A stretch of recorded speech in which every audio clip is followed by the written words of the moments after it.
Hey, everybody, welcome back to the show. I'm your host, as always, Stewart Kraintz, and this is your inside track to success. Before we get started on today's episode, want to thank you for being here. Thank you for listening. We know that there are literally millions of podcasts out there, so we appreciate you for tuning in, checking in, giving us your undivided attention so we can support you in leveling up your life and helping you create the lives and results of your dreams. You know, we firmly believe here on the show that any dream is valuable and we're here to support you in getting there. And because this show is free, all you need to do is click in and listen in, whether you're catching this on Spotify or YouTube or elsewhere. We just ask that you share this with a friend. If you get any value out of today's show, please share it out with somebody. Also, please leave a comment telling us what we found most valuable so that we can continue to have great episodes, great guests on the show to share their expertise and their perspectives from different walks of life, different careers, different mindsets, different, just things that they're up to that make the world an awesome place. So we're going to dive in today. This is going to be another solo run with yours truly, and wanted to talk to you guys today about something really simple, but has been on my heart recently in a major way. It's the idea of achievement and stacking achievements over and over and over again, but there's still being that bar, that missing something that, just calls to you that you can't quite seem to hit. And having had the opportunity recently to participate in a workshop, specifically for men, a personal development workshop for men, I had the opportunity to really take myself on and look at myself in the mirror and see, maybe what was working and what isn't, and what still gets to be iterated upon for myself so that I can continue to create the results for myself and my family that I'm looking to in my life. I may be someone with a podcast. However, that doesn't exonerate me from being on my own personal growth journey, because there's always there always is a room for improvement. When I was a kid, I would go to basketball camps, and I was very fortunate to get to go to one put on by De La Salle High School in Concord, California. And De La Salle, for those of you listening, was featured as the school in the movie When the Game Stands Tall, which is about high school football. True story about the all-time win streak for a high school football team. They had won 151 straight games, I believe, from the 1992 season all the way to 2004 when they finally lost their first game in that span. What a lot of people don't know is they are legit contenders annually in just about every other sport as well, including basketball, which was mine. And I know I've alluded to that a bit here on the show. My love for basketball, I use a lot of basketball analogies, particularly around Michael Jordan, LeBron James, Kobe Bryant, so on and so forth. But Coach Frank Alaco, then of De La Salle, he's moved on to other things I've heard, but he was at the time at least, the only high school basketball coach to win state championships at more than one school. So clearly somebody who knows what he's doing when it comes to coaching.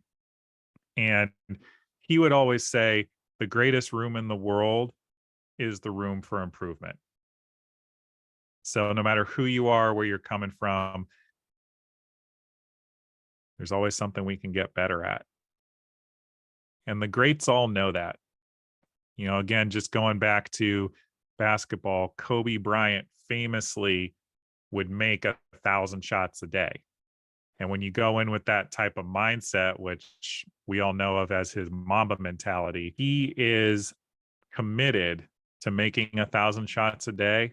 So how many shots did he actually have to take every single day to make 1,000 of them? And so things like that. But with that in mind, something that really came alive for me that I want to talk about here today is this idea that we have in our society that we always have to be Superman, like Kobe Bryant and his Mamba mentality that is, you know, made of legend now because of his untimely passing in 2020.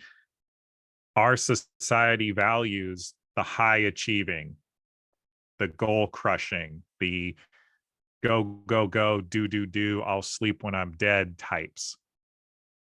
The win at any costs. Trying to think of as many cliches here as I can, but you guys get the idea. And in a social media world of Instagram, where everybody's only posting their highlight reels of their lives, it's very, very easy to not only play the comparison game, but to make ourselves feel less than, because that Superman, being that Superman all the time, is actually an impossible standard for any of us to hit. And I think what came alive for me recently was just knowing that being Clark Kent is okay too. It's actually not sustainable to have to be Superman all the time. Clark Kent has his value. He serves a purpose. He's worthy of my love and attention because he's a part of each and every one of us too. And what I mean by this, everyone, is that we get to be our best when we show up for our commitments, our responsibilities, the people we answer to. I know I feel most committed to showing up for my wife and my stepson and making sure that they are provided for, they have everything they need, they have everything they want. Well, most of what they want anyway. But at some point, it's like, at what cost, right? It's very easy to go on Instagram and see somebody that we hold in super high regard, seeing how perfectly manicured their life looks, and make ourselves feel less than because we're not necessarily as attractive or as physically fit or have as much money, which it's debatable how much money these folks on Instagram actually have anyway. And so not only is this comparison the thief of joy, but it also negates your ability to be a human being, to be vulnerable, to have feelings, to not have to be on top of the world all the time, to need support. Like, it's okay to need help and to ask for it and to receive it.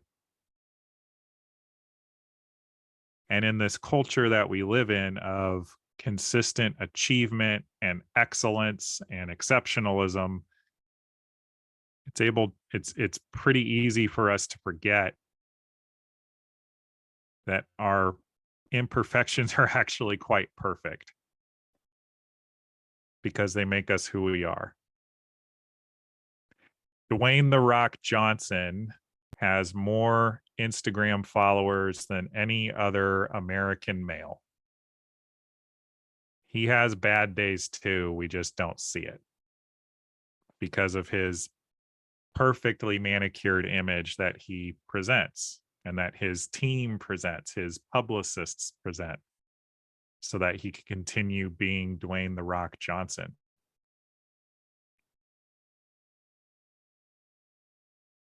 I would be curious if I ever got to meet him in person, if he feels the weight of being Dwayne "The Rock" Johnson and what that feels like. Does it feel like something that is unattainable, even though he's created it for himself? And so for those of you listening to this with goals, this isn't about getting on some type of soapbox to complain about the state of the world, but it is just a check-in for you. Are you negating your value? Are you negating your worth? Are you discrediting the impact that you have on the world just because of how you are and who you be and how you show up in the world? I harp on this all the time. We build self confidence by keeping our promises to ourselves, but only if we acknowledge ourselves for what we have accomplished. And y'all, this works because when we complete things we say we're going to do, we build that integrity with ourselves, which builds our credibility with ourselves, which then makes us believe we can take bigger swings at bigger goals. And then over time, it changes how we look at ourselves in the mirror. And maybe that's what being a superhero is actually about. Showing up powerfully for the people, for the ideas, for the dreams that you have. Like no BS, like really going for it. Despite the naysayers, despite the circumstances, despite the days when you're not feeling motivated to do the work. Doesn't have anything to do with any type of comparison game on social media.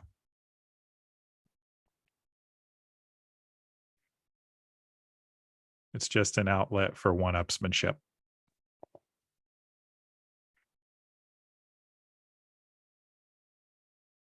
I think what's important also to say, though, is all of us are both Superman and Clark Kent. We have people that look up to us, that rely on us, that hold us up on a pedestal, whether we realize it or not. And in other places, we're the Clark Kent. And I believe that achieving this balance between the two identities within ourselves is how we create harmony in our lives.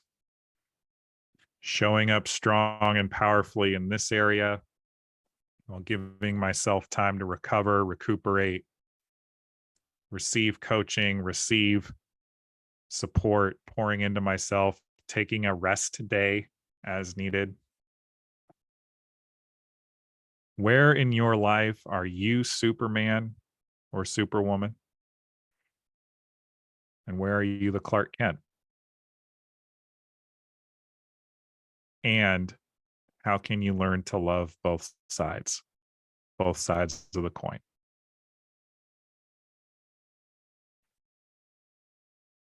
May sound like a rhetorical question, but this is something that I am personally sitting with in my life currently.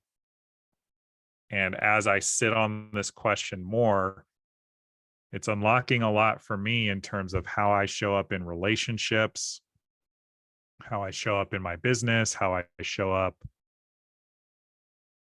as a father and as a husband. What am I allowing my 9-year-old stepson to emulate? Am I setting the example of somebody who's secure in their own skin or somebody who's insecure and needs to look for external validation? It's just food for thought.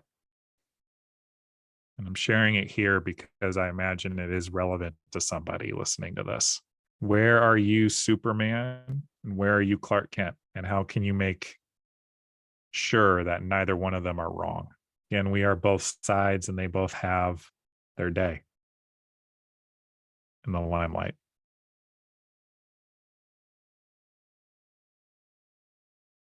See, y'all, I know this is a very short episode today, but just a couple of questions that were on my heart and wanted to share with you all. Just some thoughts I was having out loud. Because again, I may be a life coach. I may have clients. I may be coaching them towards creating amazing goals. And darn it, we're getting them some great results. And I'm very proud of that. But I get to be doing my own work too. And any good coach worth their salt will tell you that also. So, in thinking out loud, I'm hoping that this also shares, or excuse me, sheds some insight into your lives as well. Where are you the superhero? And where are you the alias? And how can you make both of those sides of the coin okay? So remember, you are worthy, you are valued, you are loved, and you are deserving of every single thing that you want to have in this life. It begins with accepting yourself as being worthy of those things. So I encourage you listening to this to step into a place of self acknowledgement. Keep an self acknowledgement journal. Write down the positive feedback you get from folks, because if you do, you'll start to maybe see how they view you. And maybe in some of your most vulnerable, weakest feeling moments, you'll actually realize how strong you are because of how you show up to others. This is something I've had some clients do, and it's been magical for them to see this for themselves. And I encourage you to do the same. So, again, y'all, this was Stewart Kraintz. We're keeping it really short this week, but please share this out with somebody. Share it out with the superheroes in your life. Share it with the people that are superheroes but could benefit from spending time as the Clark Kent or the Bruce Wayne or the Bruce Banner. Insert your alias here. See you next week.